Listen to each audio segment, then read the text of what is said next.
மாயா கதைகள், மாயா கதைகள் சேனலுக்கு உங்களை அன்புடன் வரவேற்கிறோம். சென்னையின் ஒரு நட்சத்திர ஹோட்டல் அரங்கம் விளக்குகளின் ஒளியில் ஜொலித்துக் கொண்டிருந்தது. ஊரே வியக்கும்படியான ஒரு பிரம்மாண்டமான வரவேற்பு நிகழ்ச்சி அது. பூக்களின் வாசமும் உயர்தர அத்தரின் மணமும் அந்த இடத்தையே ஆக்கிரமித்திருந்தது. மேடையின் நடுவே ஒரு விலையுயர்ந்த வெல்வெட் சோபாவில் ரிஷியும் வெண்பாவும் அமர்ந்திருந்தனர். ரிஷி, பெயருக்கேற்றாற் போல ஒரு கம்பீரம். கருப்பு நிற டக்ஸிடோ சூட்டில், கச்சிதமாக ட்ரிம் செய்யப்பட்ட தாடியுடன் பார்த்தாலே ஒரு கோல்டு பிசினஸ் மேக்னெட் லுக் அவனிடம் இருந்தது. அவனது முகம் ஒரு கல்லைப் போல் அசையாமல் இருந்தது. தன் அருகில் ஒரு தேவதை அமர்ந்திருப்பதை அவன் கண்டு கொண்டதாகவே தெரியவில்லை. அவனது இடது கை விரல்கள் தொடர்ந்து தனது ஐபோனில் எதையோ டைப் செய்து கொண்டிருந்தன. அவனுக்கு நேர்மாறாக வெண்பா, இளஞ்சிவப்பு நிறத்தில் கற்கள் பதிக்கப்பட்ட ஒரு கனமான லெஹங்காவில், கழுத்து நிறைய வைர நகைகளுடன் ஒரு அழகான பொம்மை போல அமர்ந்திருந்தாள். நன்றாக படித்த பெண் என்றாலும், அவளது வளர்ப்பு அப்படி யாரிடமும் சத்தமாக பேசத் தெரியாத பூ போன்ற மென்மையான சுபாவம். ரிஷியின் அந்த மௌனமும் அவனது அந்த தீவிர முகமும் அவளுக்கு ஒருவித அச்சத்தை தந்தது. அவள் தனது லெஹங்காவின் முனையை விரல்களால் பிசைந்து கொண்டே அவ்வப்போது அவனை திருட்டுத்தனமாக பார்த்தாள். மேடையில் ஆட்கள் வந்து வாழ்த்திவிட்டு போய்க்கொண்டே இருந்தனர். ஆனால் ரிஷிக்கு அந்த போன்தான் உலகமாக இருந்தது. எஸ், அந்த ஷேர்ஸ் வேல்யூ குறையக்கூடாது. இப்பவே அந்த டீல குளோஸ் பண்ணுங்க என்று போனில் கரகரப்பான குரலில் யாருக்கோ கட்டளையிட்டுக் கொண்டிருந்தான். அப்போது ரிஷியின் அம்மா ரேணுகா அங்கே வந்தார். மகனின் போக்கை பார்த்து அவர்களுக்கு எரிச்சலாக வந்தது. நேராக வந்து அவன் கையில் இருந்த போனை பிடுங்கினார். ரிஷி, என்னடா இது? கல்யாணம் முடிஞ்சு ரிசப்ஷன் நடக்குது, இப்ப கூட உனக்கு என்ன பிசினஸ் வேண்டியிருக்கு என்று கோபமாக கேட்டார்கள் ரிஷி எரிச்சலுடன். அம்மா, போன் கொடுங்க, ஒரு முக்கியமான இன்வெஸ்ட்மெண்ட் மீட்டிங் போயிட்டு இருக்கு என்று கையை நீட்டினான். ஒன்னும் தர முடியாது. பக்கத்துல உன் பொண்டாட்டி தேவதை மாதிரி உட்கார்ந்திருக்கா, ஒரு நிமிஷம் அவளை திரும்பிப் பாரு.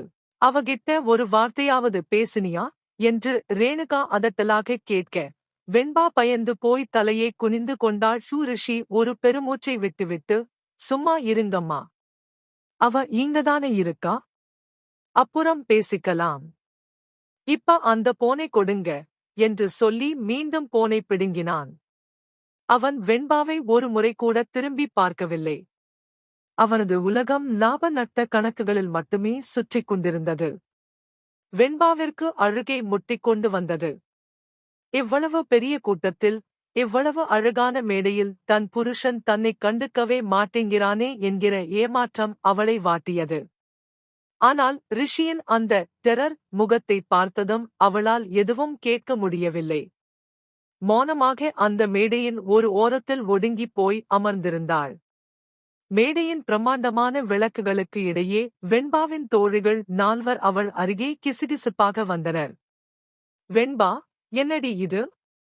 உன் புருஷன் ஒரு செகண்ட் கூட உன்னை திரும்பி பார்க்க மாட்டேங்கிறான் என்று ஒருத்தி காதோரம் ரகசியமாகச் சொன்னாள். வெண்பா மெல்ல ரிஷியைப் பார்த்து, ரிஷி, இவங்க என் காலேஜ் ஃப்ரெண்ட்ஸ் என்று மெல்லிய குரலில் அறிமுகம் செய்து வைக்க முயன்றாள். ரிஷி தனது லேப்டாப் திரையிலிருந்து கண்களை ஒரு நொடி கூட விலக்காமல் உதட்டோரத்தில் ஒரு பெயரளவிலான புன்னகை மட்டும் உதிர்த்தான். அந்த புன்னகையில் எந்த உணர்வும் இல்லை. ஒரு பிசினஸ் டீலை முடிக்கும்போது காட்டும் அதி இயந்திரத்தனம்தான் இருந்தது. தோழிகள் ஒருவரை ஒருவர் பார்த்து கொண்டு, என்னடி இது? இப்ப கூட வேலையா வெண்பா? நாங்க அப்பவே சொன்னோம், யாரையாவது லவ் பண்ணி மேரேஜ் பண்ணிக்கோன்னு. நீ என்னடான்னா அப்பாக்காக இவரை சம்மதிச்ச, ஆனா இவரு உன்னை ஒரு மனுஷியா கூட மதிக்க மாட்டேங்கிறாரே என்று சொல்ல, வெண்பாவிற்கு மனசுக்குள் ஏதோ பாரம் இறங்கியது. அவளது விழிகள் லேசாக கலங்கின. வரவேற்பு நிகழ்ச்சி ஒரு வழியாக முடிவுக்கு வந்தது. ரிஷியின் பெற்றோரும் அவனது நண்பர்களும் அங்கே வந்தனர். ரிஷி, இதோ உனக்கான கிஃப்ட் என்று ஒரு புது கார் சாவியை அவனிடம் கொடுத்தனர். ஒரு 5 ஸ்டார் ஹோட்டல் உங்களுக்காக ஸ்பெஷலா ரூம் அரேஞ்ச் பண்ணியிருக்கோம். இன்னைக்கு நைட் நீங்க அங்கதான் தங்க போறீங்க. என்ஜாய் பண்ணுடா என்று நண்பர்கள் கிண்டல் செய்ய, ரிஷி அதற்கும் எந்த ரியாக்ஷனும் காட்டவில்லை. அமைதியாகச் சாவியை வாங்கிக் கொண்டு, சரி போலாம் என்று ஒற்றை வார்த்தையில் முடித்துவிட்டு நடக்க ஆரம்பித்தான். வெண்பா கனமான லெஹங்காவைச் சுமந்து கொண்டு அவன் பின்னால் ஓடினாள். கார் ஸ்டார்ட் ஆனது. பெற்றோர் ஆசீர்வதித்து அனுப்ப கார் ஹோட்டலை நோக்கி பறந்தது. காரின் உள்ளே ஒரு மயான அமைதி. ரிஷி ஸ்டியரிங்கை பிடித்தபடி தீவிரமாக எதையோ யோசித்துக் கொண்டே டிரைவ் செய்தான். வெண்பா தன் கைகளை இறுக்கமாக பிணைத்துக் கொண்டு ஜன்னல் வழியாக வெளியே பார்த்தபடி அமர்ந்திருந்தாள். அவளது இதயம் டக் டக் என துடிப்பது அவளுக்கே கேட்டது. டிரைவ் செய்து கொண்டே ரிஷி மிகவும் ஃபார்மலாக பேச ஆரம்பித்தான். இந்த டிரஸ் உனக்கு கம்ஃபர்டபிளா இருக்கா? ரொம்ப வெயிட்டா இருக்குமே என்று அவன் கேட்க, வெண்பா திடுக்கிட்டு அவனை பார்த்தாள். ஆமா, கொஞ்சம் என்று ஒற்றைச் சொல்லில் பதில் சொன்னாள். சாப்பிட்டியா? சாப்பிட்டேன். குட். சிறிது நேர மௌனத்திற்குப் பிறகு ரிஷி கேட்ட அந்த ஒரு கேள்வி வெண்பாவிற்கு பேரிடியாக இருந்தது. பை த வே, உன் பேர் என்ன? வெண்பா ஒரு நிமிடம் அதிர்ச்சியில் உடைந்து போனாள். என்னது? உங்களுக்கு என் பேர் தெரியாதா என்று கேட்க வேண்டும் போல இருந்தது. காலையில்தான் அவளது கழுத்தில் தாலி கட்டியிருக்கிறான். அத்தனை பத்திரிகைகளிலும் அவள் பெயர் அச்சிடப்பட்டிருந்தது. ஆனால் ரிஷிக்கு அது எதையும் கவனிக்க நேரமில்லாமல் இருந்திருக்கிறது. வெண்பா. என் பேரு வெண்பா என்று தழுதழுத்த குரலில் சொன்னாள். நைஸ் நேம் என்று எந்த உணர்ச்சியும் இல்லாமல் சொன்ன ரிஷி, காரை அந்த பிரம்மாண்டமான 5 ஸ்டார் ஹோட்டலின் போர்டிகோவில் நிறுத்தினான். ஹோட்டல் ஊழியர்கள் ஓடி வந்து கதவைத் திறக்க, ரிஷி கம்பீரமாக இறங்கினான். அவரது கார் வேகம் அவரது பிசினஸ் முடிவுகளைப் போலவே அசுரத்தனமாக இருந்தது. வெண்பா மெல்ல கீழே இறங்கி அந்த பெரிய கட்டிடத்தை பார்த்தாள். இன்றைய இரவு அவளது வாழ்க்கையின் மிக முக்கியமான இரவு. ஆனால் தன் பெயர் கூட தெரியாத ஒருவனுடன் அந்த அறைக்குள் நுழையப் போகிறோம் என்கிற பயம் அவளை ஆட்கொண்டது. அறையின் கதவு கிளிக் என்ற சத்தத்துடன் பூட்டப்பட்டது. அந்த 5 ஸ்டார் ஹோட்டலின் ரூம் அத்தனை பிரம்மாண்டமாக, ரோஜா இதழ்கள் மற்றும் மெழுகுவர்த்தி வெளிச்சத்தில் ஒரு தேவலோகம் போல காட்சியளித்தது. ஆனால் வெண்பாவிற்கு அது ஒரு தங்கக் கூண்டு போலவே இருந்தது. ரிஷி தனது கோட்டை கழற்றி அலட்சியமாக மெத்தையில் வீசினான். நீண்ட நாள் உழைப்புக்குப் பிறகு ஓய்வெடுப்பவன் போல அப்படியே மெத்தையில் சாய்ந்தான். வெண்பா தனது லெஹங்காவை தூக்கி பிடித்துக் கொண்டு மெத்தையின் ஒரு ஓரத்தில் மிக ஜாக்கிரதையாக அமர்ந்தாள். அவளது இதயம் துடிக்கும் சத்தம் அந்த நிசப்தமான அறையில் அவளுக்கே கேட்டது. ரிஷி மெல்ல எழுந்து அமர்ந்தான். அவளது பயத்தை அவன் கவனித்தாலும் அவரது முகத்தில் எந்த மாற்றமும் இல்லை. இங்க பாரு, நான் எதையும் மறைக்க விரும்பல. எனக்கு பிசினஸ் தான் உலகம். அப்பாவோட கட்டாயத்துக்காகவும் பிசினஸ் பார்ட்னர்ஷிப் பலப்படணுங்கிறதுக்காகவும் தான் இந்த கல்யாணத்துக்கு நான் சம்மதிச்சேன் என்று மிகவும் நிதானமாக ஒரு டீல் பேசுவது போலச் சொன்னான். வெண்பாவிற்கு துக்கம் தொண்டையை அடைக்க, மெல்லத் தலையே அசைத்தாள். ரிஷி அவளுக்கு அருகில் நகர்ந்து வந்தான். பயப்படாத, இங்க உன்னை யாரும் இப்ப எதுவும் பண்ண மாட்டாங்க என்று சொல்லிக்கொண்டே அவளது தோளில் கை வைத்தான். அவரது விரல்கள் அவளது பட்டு போன்ற தோளில் பட்டதும் வெண்பா சிலிர்த்துப் போனாள். அவன் அவளது கூந்தலை ஒதுக்கிவிட்டு அவளது காதில் இருந்த அந்த பெரிய ஜிமிக்கியை கழற்றினான். அவனது விரல்கள் அவளது காது மணலில் உரசிய போது வெண்பாவிற்குள் ஒரு மின்னல் பாய்ச்சியது போல இருந்தது. ரிஷி சட்டென அவரது காதோரம் தனது இதழ்களை வைத்து ஒரு அழுத்தமான முத்தத்தை பதித்தான். அந்தத் தீண்டலில் வெண்பா நிலைகுலைந்து போனாள். ரிஷி அவளைத் தன் பக்கம் மிக நெருக்கமாக இழுத்து அவளது இடையே பலமாக பற்றினான். அவனது அனல் மூச்சு அவள் முகத்தில் படர, அவன் அவளது இதழ்களை நோக்கி நகர முயன்றான். ஆனால் வெண்பா சட்டெனத் தடுத்தபடி லேசாக விலகினாள். ஏன், என்னாச்சு என்று ரிஷி புருவங்களைச் சுருக்கிக் கேட்டான். உங்களுக்கு என் பேர் கூட தெரியல. நம்ம 2 பேருக்கும் இடையில ஒரு அறிமுகமே இல்லை. இப்படி இருக்கும்போது நம்ம கொஞ்சம் டைம் எடுத்துக்கலாமா? எனக்கு பயமா இருக்கு என்று தழுதழுத்த குரலில் கேட்டாள். ரிஷி ஒரு நக்கலான புன்னகையை உதிர்த்தான். அவளது முகத்தை நெருங்கி வந்து, இங்க பாரு வெண்பா, டைம் எடுத்துக்கிறதுக்கு இது பிசினஸ் மீட்டிங் இல்ல, இது எல்லா மனுஷனுக்கும் இருக்கற ஒரு சாதாரண தேவைதான். இன்னைக்கு நமக்கான ஃபர்ஸ்ட் நைட். இது நடக்கணும், அவ்வளவுதான். எதுக்கெல்லாம் பேர் அறிமுகம் இதெல்லாம் முக்கியம்னு எனக்கு தோணல, என்று அவன் சொன்ன விதம் அவளை அதிர்ச்சியில் உடைய வைத்தது. அவரது வார்த்தைகளில் காதல் இல்லை, ஒருவிதமான அதிகாரமும் தேவையும் மட்டுமே இருந்தது. ரிஷி எழுந்து நின்று தனது சட்டையின் பட்டன்களை ஒவ்வொன்றாக கழற்றத் தொடங்கினான். நீ போய் இந்த ட்ரெஸ்ஸ மாத்திட்டு வா, கம்ஃபர்டபிளா ஏதாவது போட்டுக்கோ. நான் வெயிட் பண்றேன், என்று சொல்லிவிட்டு தனது பேண்ட் பெல்ட்டை தளர்த்தினான். வெண்பா நடுங்கும் கைகளுடன் தனது மாற்று உடையை எடுத்துக்கொண்டு ரெஸ்ட்ரூமிற்குள் ஓடினாள். கதவை பூட்டிவிட்டு அங்கிருந்த வாஷ் பேஷனில் கண்ணாடியில் தன் முகத்தை பார்த்தாள். அவளது கண்கள் கலங்கியிருந்தன. இப்படி பேசின ஒருத்தன் கூடவா இன்னைக்கு நான்? கடவுளே, எப்படி இவனை சமாளிக்கப் போறேன் என்று பயத்தில் அவளது கை கால்கள் நடுங்கின. வெளியே ரிஷி ஒரு வேங்கியைப் போல காத்துக் கொண்டிருக்கிறான் என்பது அவளுக்கு தெரிந்திருந்தது. ரெஸ்ட்ரூம் கதவு மெல்லத் திறந்தது. வெண்பா வெளியே வந்தாள். அவள் அணிந்திருந்த அந்த மெல்லிய கருப்பு நிற ஸ்லீவ்லெஸ் நைட்டி அவளது பால் போன்ற மேனிக்கு அத்தனை பொருத்தமாக இருந்தது. முழங்கால் வரை மட்டுமே இருந்த அந்த உடையில் அவளது கால்கள் பளிச்சென்று தெரிந்தன. ஈரமான கூந்தலை விரித்து போட்டிருக்க, அந்த மங்கலான வெளிச்சத்தில் அவளது கழுத்தில் மின்னிய மஞ்சள் தாலி மட்டும் அவள் ஒருவனின் மனைவி என்பதை பறைசாற்றியது. ரிஷி அப்போதுதான் தனது சட்டையை கழற்றிவிட்டு வெறும் பேண்ட்டுடன் நின்றிருந்தான். அவரது அகலமான மார்பும் ஜிம்முக்கு போய் ஏற்றிய கட்டுக்கோப்பான உடலும் வெண்பாவிற்கு ஒருவித அச்சத்தையும் அதே சமயம் ஒரு ஈர்ப்பையும் தந்தது. வெண்பாவை அந்த உடையில் பார்த்ததும் ரிஷியின் கண்கள் ஒரு நொடி விரிந்தன. அவரது பார்வையில் இருந்த அந்த வறட்டுத்தன்மை மறைந்து ஒருவிதமான வேட்கை குடியேறியது. அங்கேயே ஏன் நிக்கிற? வந்து உட்காரு, என்று அவன் கரகரப்பான குரலில் சொன்னான். வெண்பா நடுங்கும் கால்களுடன் வந்து மெத்தையின் ஓரத்தில் அமர்ந்தாள். ரிஷி அங்கிருந்த டேபிளுக்குச் சென்று ஒரு கிளாஸில் மதுவை ஊற்றினான். ஒரு மிடறு குடித்துவிட்டு அந்த கிளாஸை அங்கேயே வைத்தான்.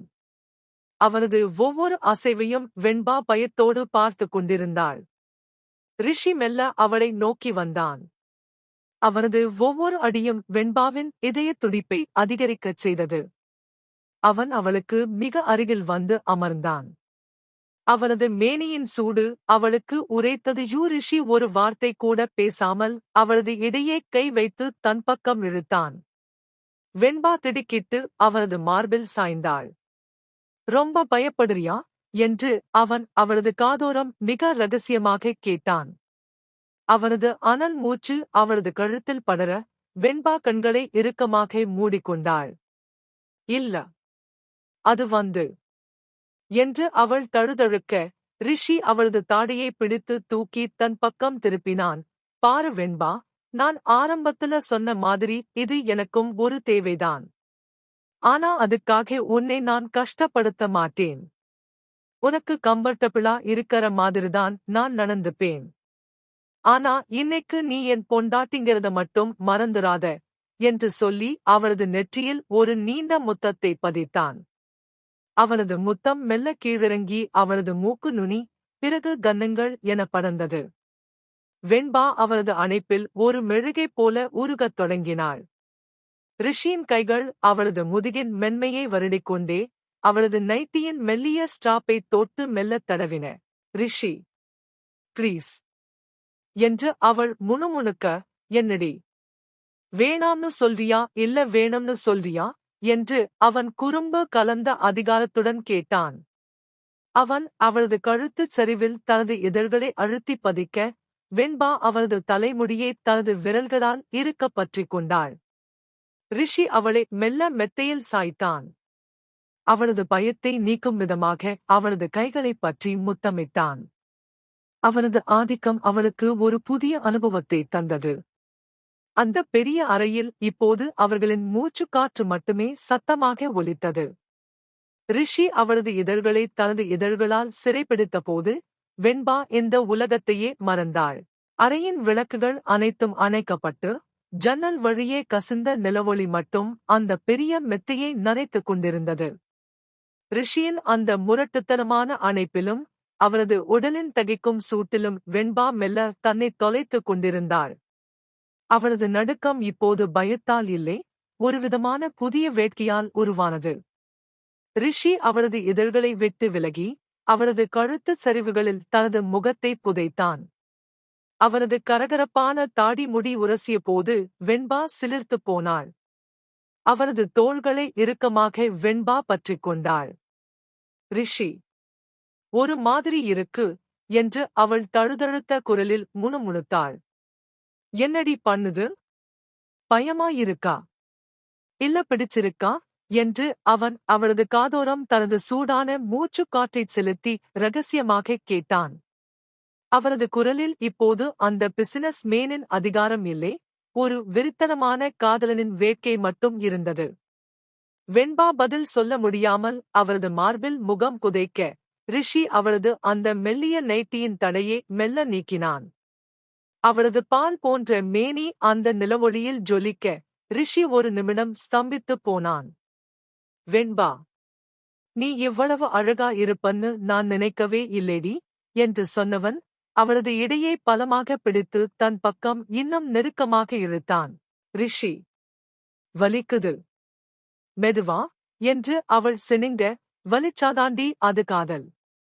இன்னைக்கு நீ முழுசா எனக்குத்தான் என்று சொல்லி அவளது இதழ்களை மீண்டும் ஒருமுறை ஆழமாக பருகினான். அவனது கைகள் அவளது உடலின் ஒவ்வொரு வளைவுகளையும் ஒரு சிற்பியைப் போலச் செதுக்கிக் கொண்டிருந்தன. வெண்பா அவனது தீண்டலில் நிலைகுலைந்து அவனது அகலமான முதுகில் தனது நகங்களால் கீறினாள். ரிஷி அவளுக்குள் ஆழமாகச் சங்கமிக்க முயன்றபோது வெண்பா அவரது கழுத்தை இறுக்கக் கட்டிக்கொண்டாள். பயப்படாதடி, நான் இருக்கேன் என்று அவன் அவளது நெற்றியில் முத்தமிட்டு அவளது உச்சக்கட்ட தவிப்பை போக்கினான். ரிஷி, என்னால முடியல, ரொம்ப பெயினா இருக்கு என்று அவள் உச்சத்தைத் தொடும் தருவாயில் அலற ரிஷி அவளது இதழ்களை தனது இதழ்களால் மூடி அந்தச் சத்தத்தைச் சிறைப்பிடித்தான். இருவரது உடல்களும் வியர்வையில் நனைந்து ஒன்றோடு ஒன்று பின்னிப் பிணைந்து அந்த பெரிய மெத்தையில் ஒரு புதிய காவியத்தை எழுதினஜூ. சிறிது நேரத்திற்குப் பிறகு இருவரும் மூச்சிறைக்க ஒருவரை ஒருவர் அணைத்தபடி சரிந்தனர். ரிஷி அவளது நெற்றியில் வழிந்த வேர்வை துளியை தனது விரல்களால் துடைத்துவிட்டு அவளை தனது மார்போடு சேர்த்து அணைத்துக் கொண்டான். இப்ப சொல்லு, பிடிச்சிருக்கா? இல்ல இன்னும் பயம் இருக்கா என்று அவன் குறும்புடன் கேட்க வெண்பா வெட்கத்தில் அவரது நெஞ்சில் முகம் புதைத்துக் கொண்டாள். எனக்கு தெரியல.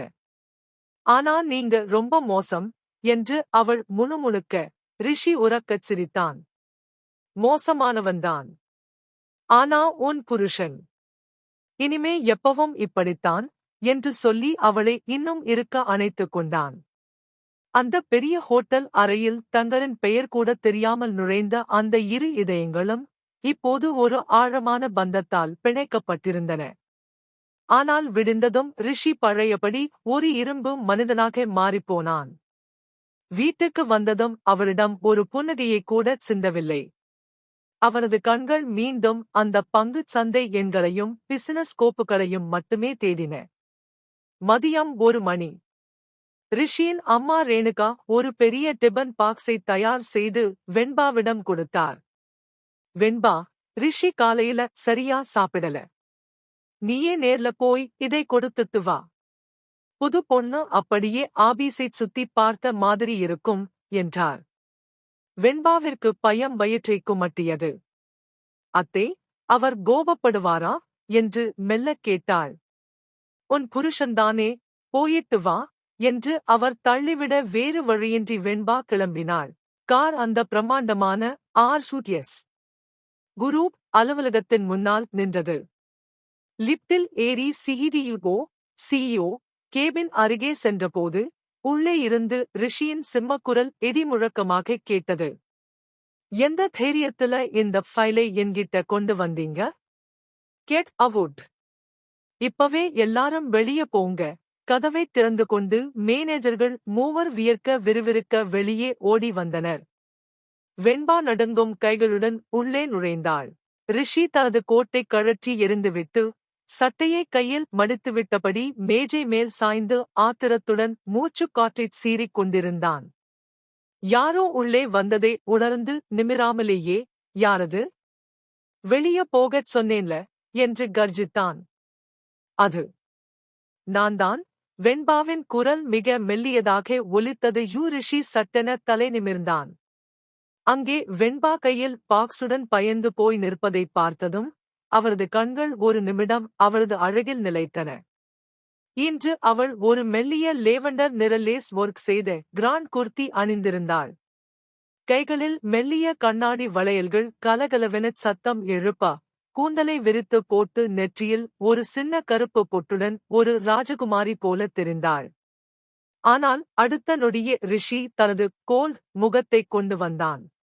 நீ எதுக்கு இங்க வந்த? நான் தான் பிஸியா இருப்பேன்னு தெரியும்ல என்று அதிகாரமாகக் கேட்டான். அத்தை லஞ்ச் கொடுத்துட்டு வரச் சொன்னாங்க என்று அவள் தழுதழுக்க, ரிஷி அங்கிருந்த செக்ரட்டரியை பார்த்து, எல்லாரும் வெளியே போங்க, என்னோட அனுமதி இல்லாம யாரும் உள்ள வரக்கூடாது என்று உத்தரவிட்டான். கேபின் கதவு தானாக மூடிக்கொண்டது. அந்த பெரிய அறையில் இப்போது அவர்கள் இருவர் மட்டுமே. ரிஷி எழுந்து வந்து அங்கிருந்த வாஷ் பேசினில் கைகளைக் கழுவினான். பிறகு ஒரு ஈரமான துண்டை எடுத்து தனது கைகளைத் துடைத்துக் கொண்டே மெல்ல வெண்பாவை நோக்கி நடந்தான். அவனது ஒவ்வொரு அடியும் அவளைத் திணறடித்தது. வெண்பா பின்வாங்க, கேபின் சுவரில் அவளது முதுகு முட்டியது. ரிஷி அவளுக்கு மிக அருகில் வந்து ஒரு கையைச் சுவரில் ஊன்றி அவளைச் சிறைப்பிடித்தான். ஆபீஸுக்கே வந்துட்டியா? அவ்வளவு ஆசையா என் மேல? என்று அவன் கரகரப்பான குரலில் அவளது காதோரம் குனிந்து கேட்டான். அவரது உடலில் இருந்து வீசிய அந்த விலை உயர்ந்த அத்தரின் மணமும் அவரது அனல் மூச்சும் அவளை நிலை குலையச் செய்தது. இல்ல, அது வந்து அத்தைதான் என்று அவள் முடிக்க முயல, ரிஷி அவளது இதழின் ஓரத்தில் தனது விரலை வைத்து அழுத்தினான். அத்தை சொன்னாதான் வருவியா? உனக்கும் வரணும்னு தோணலையா என்று கேட்டவன் அவளது கழுத்தில் இருந்த அந்த தாலியை மெல்ல வருடினான். பிறகு குனிந்து அவளது கழுத்துச் சரிவில் தனது மூச்சைச் செலுத்தினான். ஆபீஸ்ல நான் ரொம்ப ஸ்ட்ரிக்ட் வெண்பா. ஆனா உன்னை பார்த்தா அந்த பழைய ரூல்ஸ் எல்லாம் மறந்து போகுது என்று சொல்லி அவளது தோள்பட்டையில் ஒரு அழுத்தமான முத்தத்தை பதித்தான். வெண்பா கண்களை இறுக்கமாக மூடிக்கொண்டு அவரது சட்டையை பிடித்துக் கொண்டாள். ரிஷி, யாராவது வந்துடுவாங்க என்று வெண்பா தவிப்போடு சொன்னாள். யாரும் வரமாட்டாங்க, வந்தாலும் இது என் ஆபீஸ் என்று சொன்னவன் அவளது இடையே பலமாக பற்றித் தூக்கி அந்த பெரிய மேஜை மேலேயே அமர வைத்தான். அந்த மாடர்ன் கேபின் இப்போது ஒரு முதலிரவு அறையைப் போலச் சூடாகத் தொடங்கியது. ரிஷி அவளது இதழ்களை தனது இதழ்களால் ஆக்கிரமிக்கத் தயாரானான். அவனது அந்த குளிர்ச்சியான கண்கள் இப்போது அவளது காதலில் தகித்துக் கொண்டிருந்தன. வெண்பாவின் கால்கள் காற்றில் தொங்க, அவள் பயத்திலும் எதிர்பார்ப்பிலும் அவளது அகலமான தோள்களை இறுக்கமாக பற்றிக் கொண்டாள். ரிஷி அவளது முகத்திற்கு மிக அருகில் வந்து அவளது கண்களை ஆழமாக ஊடுருவினான். அவளது முகத்தில் இன்னும் அந்த கோல்ட் பிசினஸ் மேன் லுக் மாறவில்லை, ஆனால் அவளது மூச்சுக் காற்று அனலாக வீசியது. ஆபீஸ் ரூல்ஸ் பிரேக் பண்றது எனக்கு பிடிக்காது வெண்பா, ஆனா நீயே தேடி வந்துட்ட என்று கரகரப்பான குரலில் சொன்னவன் அவளது கழுத்துச் சரிவில் தனது இதழ்களை பதித்தான். ரிஷி, இது ஆபீஸ். யாராவது என்று வெண்பா தழுதழுக்க, அவளது பேச்சை தனது இதழ்களால் அப்படியே சிறைப்பிடித்தான். அந்த முத்தம் மென்மையாகத் தொடங்கி அடுத்த நொடியே ஒரு வெறித்தனமான வேட்கையாக மாறியது. ரிஷியின் ஒரு கை அவளது கூந்தலை அள்ளி முடிந்து தலை சாய்க்க, இன்னொரு கை அவளது குர்த்தியின் ஓரங்களைத் தடவி அவளது மேனியின் மென்மையை ருசித்தது. வெண்பா நிலைகுலைந்து போனாள். அவனது அந்த முரட்டுத்தனமான ஆதிக்கம் அவளுக்கு ஒரு புதிய சுகத்தைத் தந்தது. டேபிள் மேல் இருந்த ஃபைல்கள் அங்கும் இங்கும் சிதறின. ரிஷி அவளது காதோரம் குனிந்து, இங்க நான் சொல்றதுதான் சட்டம். இப்போ இந்த ரூங்குள்ள நான் உனக்கு என்ன வேணாலும் பண்ணுவேன் என்று அதிகாரத்துடன் சொல்லி அவளது தோள்பட்டையில் ஒரு அழுத்தமான கடியை கொடுத்தான். சரியாக அந்த உச்சக்கட்ட தருணத்தில் கேபின் கதவு டக் டக் என்று 3 முறை தட்டப்பட்டது. வெண்பா திடுக்கிட்டு அவரது மார்பிலிருந்து விலக முயல, ரிஷி அவளை விடாமல் இன்னும் ஒரு நொடி அவரது இதழ்களை அழுத்தி முத்தமிட்டுவிட்டு மெல்ல விலகினான். அவனது முகத்தில் எந்த பதற்றமும் இல்லை. அதே கூல் லுக். சட்டையைச் சரி செய்து கொண்டான். யாரு என்று அவன் அதிகாரமாகக் கேட்க, வெளியே இருந்து செக்ரட்டரியின் குரல் கேட்டது. சார், அந்த ஜப்பான் கிளையன்ஸ் வந்துட்டாங்க. இன்னும் 5 மினிட்ஸ்ல கான்பரன்ஸ் ரூமுக்கு வரச் சொன்னீங்கயு. வெயிட் பண்ணச் சொல்லு, நான் வரேன் என்று கத்திவிட்டு மேஜை மேல் அமர்ந்திருந்த வெண்பாவை மெல்ல கீழே இறக்கிவிட்டான். வெண்பாவின் முகம் ஆப்பிள் பழம் போலச் சிவந்து மூச்சு வாங்கிக் கொண்டிருந்தாள். கலைந்திருந்த தனது கூந்தலையும் குர்த்தியையும் பதற்றத்துடன் சரி செய்தாள். ரிஷி அவளது நிலையைப் பார்த்து ஒரு கள்ளச் சிரிப்பு சிரித்துவிட்டு, சாப்பாட்டை அங்கேயே வை, நான் அப்புறம் சாப்பிடுறேன் என்று சொல்லிவிட்டுச் சோபாவில் போய் அமர்ந்தான். வெண்பா நடுங்கும் கைகளுடன் டிபன் பாக்ஸை திறந்து டேபிள் மேல் வைத்தாள். சிறிது நேரம் சென்றது. ஜப்பான் கிளையன்ஸ் உடனான அந்த நீண்ட மீட்டிங் ஒரு வழியாக முடிந்து ரிஷி தனது கேபினுக்குள் நுழையும்போது இரவு 7 மணியே தாண்டி இருந்தது. அங்கே சோபாவின் ஒரு ஓரத்தில் கையில் இருந்த ஒரு புத்தகத்தை வைத்துக்கொண்டு வெண்பா அப்படியே அயர்ந்து தூங்கிக் கொண்டிருந்தாள். அவளது முகத்தில் விழுந்திருந்த கூந்தல் நிலவொளியில் ஜொலித்தது. ரிஷி மெல்ல அவளருகே சென்றான். அவரது முரட்டுத்தனமான முகத்தில் ஒரு மென்மை வந்து அமர்ந்தது. நாள் முழுவதும் பிசினஸ் டென்ஷனில் இருந்த அவனுக்கு அவளது அமைதியான முகம் ஒரு மருந்தை போல இருந்தது. அவன் குனிந்து அவளது நெற்றியில் விழுந்திருந்த கூந்தலை மெல்ல ஒதுக்கிவிட்டான். அவனது விரல் பட்டதும் வெண்பா திடுக்கிட்டு விழித்தாள். ரிஷி, சாரி, நான் அப்படியே தூங்கிட்டேன் என்று பதற்றத்துடன் எழுந்து தனது குர்த்தியைச் சரி செய்தாள். ரிஷி அவளது கண்கள் சிவந்திருப்பதை கவனித்தான். ஏன் இன்னும் வீட்டுக்கு போகல என்று அவன் கரகரப்பான குரலில் கேட்டான். இல்ல, நீங்க மதியம் ஒழுங்கா சாப்பிடவே இல்ல, அதான் நீங்க வந்ததும் உங்களைச் சாப்பிட வச்சிட்டு போகலாம்னு வெயிட் பண்ணேன் என்று அவள் மெல்லிய குரலில் சொன்னாள். ரிஷியின் இதயம் ஒரு நொடி தடுமாறியது. இதுவரை அவனது பணத்துக்காக மட்டுமே பல பேர் காத்திருந்திருக்கிறார்கள். ஆனால் அவனது பசிக்காக ஒருத்தி இத்தனை மணி நேரம் காத்திருப்பது அவனுக்கு புதிய அனுபவமாக இருந்தது. அவன் அவளது கையைப் பற்றி தன் பக்கம் இழுத்தான்.